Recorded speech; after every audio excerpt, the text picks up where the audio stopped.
All right, so one of the big dominoes left to fall. Another, key, very good free agent at one point in his career, and is still just 29 years old. Tre'Davious White signs with the Rams for a 1-year deal worth 8.5 million up to 10 million. Why? Why does a player who is at his caliber only get that much money at this point in his career? Well, so, throughout the first 4 seasons in his career, he was honestly, on pace to potentially be a gold jacket guy when it was all said and done, or at the very least, a very good player, if not quite that level. Was kind of a consistent, top, 5 corner in football, on most lists that way. And you could look at maybe some underlying numbers and say that was a bit not quite that good, but he was still always a really good corner for Buffalo. Gets injured in 2021 and just really hasn't been the same since. He played in both the 2022 and 2023 season, but he played the end of the 2022 season,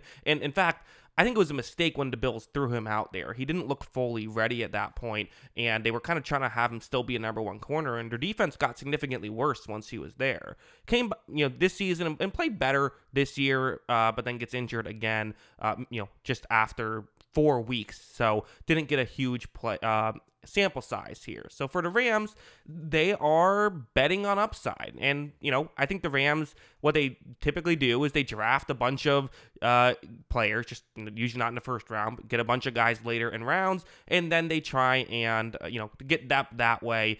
But when they did it of corners, it didn't fully work last year. Their coverage unit was quite frankly a mess last season. This year, they're doing what they can to make that better. And I honestly think that this could be a real, it's a high reward move. It really is. They added Darius Williams in free agency as well. So, and maybe something like this with, the other young guys, like, Kobe Durant, could he potentially play better now that he's not expected to, have as big of a role? Potentially. Could the Darian Kendrick maybe be better as a number 3? I don't know. But maybe those guys can be depth pieces instead of starters. And if it doesn't work out, it doesn't work out. So there is a high risk to this of not just losing out on the money, but maybe you're not going to draft a guy where otherwise you could have, things like that.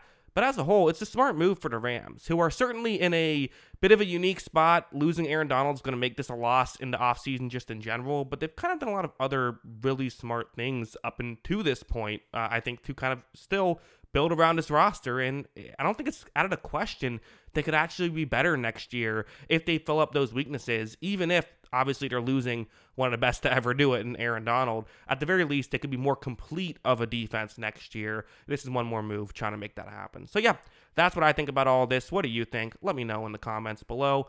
Always love hearing from you. And of course, as always, thanks for watching.